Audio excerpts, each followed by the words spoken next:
The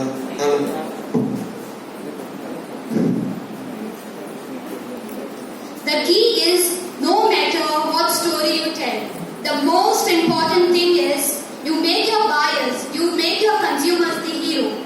Good afternoon everybody. My name is Ramju and I am a student of Arigna Ranna College. Today I am here standing before you all to speak on a very important topic.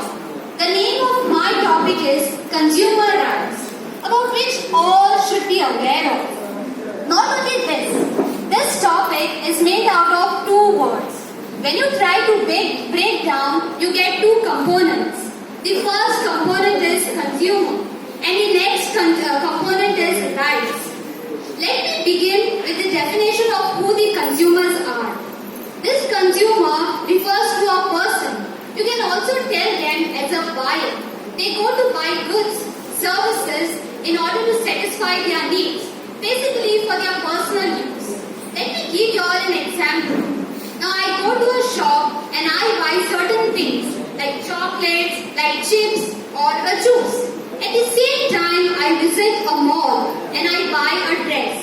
Now you all will think, what am I going to do with all these things? I will definitely eat all these things what I want, like chocolates, and drink the juice. At the same time I will wear the dress. This is what the role of consumer is. They buy, they purchase for their own personal use. Now as I told you all, what does this consumer mean? Now it is my duty to complete the task that I do to explain to you all what is the next component, rights.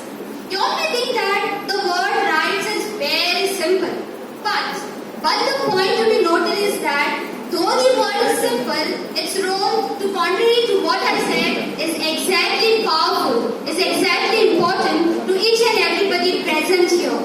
Now coming back to my definition of rights. Rights means to be informed. You all may wonder, what are the things we need to be informed about? Don't worry, I am here to let you all know that. First thing is quality. What does it mean? What it is related to? It is related to our goods and services, whether it is good, whether it is bad, or whether it is average.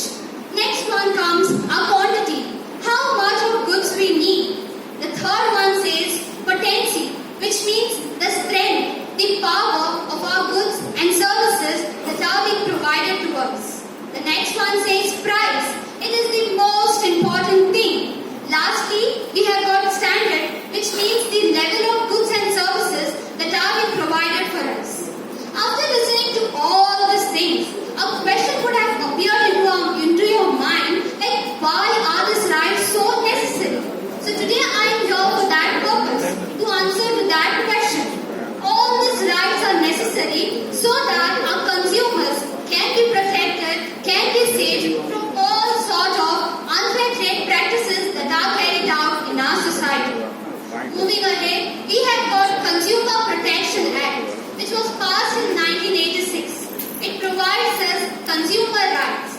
In relation to this act, I've got one more point which I'm very eager to share with you all. That says it has got rights which come under this act. It ensures that all these consumers should take and make better decisions. Definitely in marketplaces, and not to forget that whenever we file a complaint, it should be considered. This act was enacted in order to provide simpler and quicker redressal to our consumer grievances. It allows our consumers to clarify their queries. And not only this, but also it allows our consumers to enjoy all kinds of rights. Lastly, it promotes and protects every little thing in the interest of our consumers. This topic has also got several rights. So let me share some of them with you all. So the first right is right to safety.